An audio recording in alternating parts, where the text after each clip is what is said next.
देश के रक्षा मंत्री राजनाथ सिंह ने जम्मू में अंतर्राष्ट्रीय सीमा से सटे अखनूर से पाकिस्तान को आतंकवाद को शह देने की साजिशें बंद करने की चेतावनी दी है। रक्षा मंत्री ने चेतावनी दी कि अगर पाकिस्तान ने पीओके में काम कर रहे अपने ट्रेनिंग्स और लॉन्चिंग पैड्स बंद नहीं किए तो ... रक्षा मंत्री ने अपना वाक्य पूरा न करते हुए ये पाकिस्तान पर छोड़ दिया है कि वो इससे क्या सीख लेता है।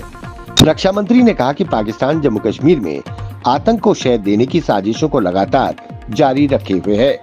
उन्होंने कहा कि हमारे पास सबूत है। इस समय भी पीओके में ट्रेनिंग कैंप्स और लॉन्चिंग पैड्स काम कर रहे हैं। पूर्व सैनिक दिवस पर आज जम्मू के सीमावर्ती अखनूर में रैली को संबोधित करते हुए रक्षा मंत्री राजनाथ सिंह ने ये बातें कही। इस मौके पर जम्मू कश्मीर के उपराज्यपाल मनोज सिन्हा, मुख्यमंत्री उमर अब्दुल्ला व सेना के टॉप कमांडर्स मौजूद थे। वहीं रक्षा मंत्री ने कहा कि जम्मू कश्मीर पीओके के बिना अधूरा है। उन्होंने पूर्व सैनिकों को मकर संक्रांति और नए साल की शुभकामनाएं दी। राजौरी जिले के बड़ाल गांव में रहस्यमय बीमारी को 2 और बच्चों की मौत हो गई है। इनकी एक बहन ने रविवार को दम तोड़ दिया। उसके 3 सगे भाई बहन अभी अस्पताल में उपचाराधीन है। ये सभी 6 बच्चे गांव के मोहम्मद असलम के हैं। इन बच्चों के पिता मोहम्मद असलम के मामा मोहम्मद यूसुफ की भी देर शाम जीएमसी राजौरी में मौत हो गई। उन्हें भी इसी तरह की लक्षण थे। इन्हें मिलाकर इस गांव में पिछले 1 महीने में 10 बच्चों समेत 13 लोगों की मौत हो चुकी है। कई मेडिकल विशेषज्ञों की विभिन्न टीमें दौरा कर चुकी हैं, लेकिन मौतों के कारणों का अभी तक पता नहीं चल पाया है। नवे आर्म्ड फोर्सेस वेटरन्स डे के उपलक्ष्य में केरी बटालियन द्वारा केरी राजौरी में एक कार्यक्रम आयोजित किया गया, जिसमें आसपास के गांव के रहने वाले वयोवृद्धों से बातचीत की गई। हमारे सम्मानित भूतपूर्व सैनिकों और वीर नारियों के अमूल्य योगदान का सम्मान करते हुए आज इस कार्यक्रम की बहुत गर्व और कृतज्ञता के साथ मनाया गया। केरी राजौरी में आयोजित इस कार्यक्रम में 40 से अधिक वयोवृद्ध, वीर नारियां और नागरिक समाज के सदस्यों की एक सभा हुई।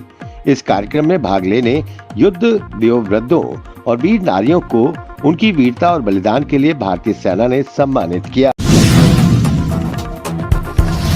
आगामी गणतंत्र दिवस को लेकर 3 जिलों में हाई अलर्ट जारी किया गया है।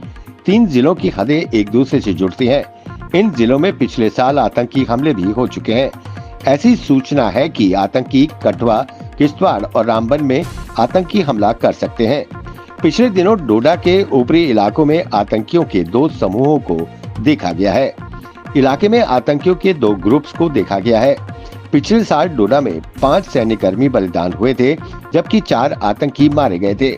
वहीं डोडा के एसएसपी संदीप मेहता का कहना है कि पुलिस ने राष्ट्र विरोधी तत्वों, विशेष रूप से आतंकवादियों की सहायता करने वाले ओवरग्राउंड वर्सेस के खिलाफ अपने अभियान तेज कर दिए हैं। डोडा के अलावा जम्मू सांबा कठुआ बॉर्डर पर भी हाई अलर्ट जारी किया गया है।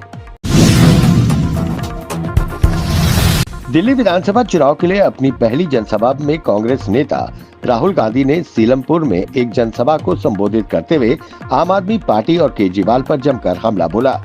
राहुल गांधी ने कहा कि अरविंद केजरीवाल जाति जनगणना के मुद्दे पर चुप रहते हैं, क्योंकि वो नहीं चाहते कि पिछड़ों, दलितों, आदिवासियों और अल्पसंख्यकों को उनका उचित हिस्सा मिल सके। केजरीवाल दिल्ली में बढ़ते प्रदूषण, भ्रष्टाचार और मुद्रास्फीति के बावजूद प्रचार और झूठे वादों की रणनीति का पालन कर रहे हैं। जो केजरीवाल भ्रष्टाचार हटाने की बात कर रहे थे, वो खुद भ्रष्टाचार में डूबे हैं। महाराष्ट्र में आगामी स्थानीय चुनाव से पहले महाविकास आघाड़ी गठबंधन टूट के कगार में पहुंचता दिख रहा है। दरअसल हाल ही में शिवसेना यूबीटी ने स्थानीय चुनाव अकेले लड़ने का ऐलान किया था। अब एनसीपी एसपी प्रमुख शरद पवार ने भी ऐसे संकेत दिए हैं कि उनकी पार्टी भी स्थानीय चुनाव अकेले लड़ सकती है। शरद पवार ने कहा कि अगले 8 से 10 दिनों में बैठक होगी, जिसमें यह फैसला होगा। स्थानीय चुनाव के लिए इंडिया गठबंधन नहीं बना था। शरद पवार ने भी अकेले लड़ने के संकेत दिए हैं।